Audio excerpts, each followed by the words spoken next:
গাজীপুরের টঙ্গীতে তুরাগ নদের উপরে থাকা বেইলি ব্রিজটি ভেঙে ট্রাকসহ নদীতে পড়ে গেছে। ফলে ওই লেনে যান চলাচল বন্ধ রয়েছে। এই পথে চলাচলকারীদের বিকল্প পথে চলতে অনুরোধ করেছেন গাজীপুর মেট্রোপলিটন পুলিশ। 11টার দিকে আমি আসছি, আইসা এখানে বাঙালি বস্তা নিয়ে গেলাম, বুঝছেন, টুকাইয়া দেখতেছি এখানে একটা গাড়ি আসছিল, প্রথমে গাড়িটা টান দিয়া তুলে লয়ে গেছে, আরেকটা আসলে এটা নিচে পড়ে গেছে, লাস্টে যে একটা সিনজি আসছিল, সিনজিটা মাঝখানে বসছিল, ট্রেনে তুলে নিয়ে গেছে। বেড়ে কতগুলো মাইনসে তুলছে, একটা ট্যাঙ্কেও বলে যায় নেই কিছু না, বেড়ে ট্রেন দিয়ে চলে গেছে। আবার আমি এখানে 4টা বন্ধন ছিলাম, অনেক গাড়ি খেতে দিছি, মানুষ কোনো আগত হয়নি। আজকে যে দুর্ঘটনা ঘটছে এটা আমাদের অসচেতনতার কারণে। আমি যেটা ভাবছি, আমাদের এখানে ব্রিজে লেখা আছে 10 টনের অধিক গাড়ি যেন না যায়, কিন্তু দুর্ভাগ্যজনক আমাদের এখানে গাড়িটা যেটা গেছে প্রায় এটা 14 থেকে 15 টনের গাড়ি, অধিক ঝুঁকিপূর্ণ, ব্রিজটাও ছিল ঝুঁকিপূর্ণ। তো এখন যাই হোক, যেভাবে দুর্ঘটনা ঘটছে, কিন্তু দুর্ভাগ্যজনক এখন পর্যন্ত প্রশাসনের কোনো লোক আসি এটা উদ্ধারের কোনো ব্যবস্থা করে নাই। এর জন্য আমরা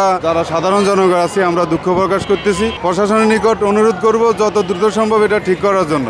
আসলে আরেকটা ব্যাপার হলো, এই ব্রিজটা দুটা জেলার মাঝখান, অপর ফিটে হলো আপনার ঢাকা জেলা, এই পাশে হলো গাজীপুর জেলা, যার কারণে হয়তো কর্তৃপক্ষরা এটাকে এক একজনের দিকে ঠেলতেছে। শনিবার 21শে ডিসেম্বর ভোরে একটি ড্রাম ট্রাক বেইলি ব্রিজের মাঝে আসার পরপরই তা ভেঙে তুরাগ নদে পড়ে যায়। এ ঘটনায় পাথর বোঝাইকৃত ট্রাকের চালক সহ 2 জন আহত হয়েছেন। আহতদের নাম ও পরিচয় পাওয়া যায়নি। এদিকে ভেঙে পড়া ব্রিজটির দুপাশে 2টি বেইলি ব্রিজও ঝুঁকিপূর্ণ রয়েছে। এ ঘটনায় যান চলাচল ও সাধারণ মানুষের পারাপারে চরম দুর্ভোগের শিকার হতে হচ্ছে। আর কত ব্রিজ ভাঙলে কর্তৃপক্ষের টনক নড়বে, সেটাই প্রশ্ন জাগিয়েছে এইখানকার স্থানীয় মানুষ।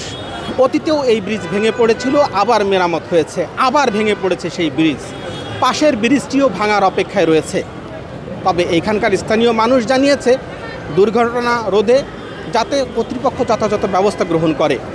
টঙ্গীর বেইলি ব্রিজ থেকে রাহুল রাজ, নিউজ ফ্ল্যাশ 71, ঢাকা।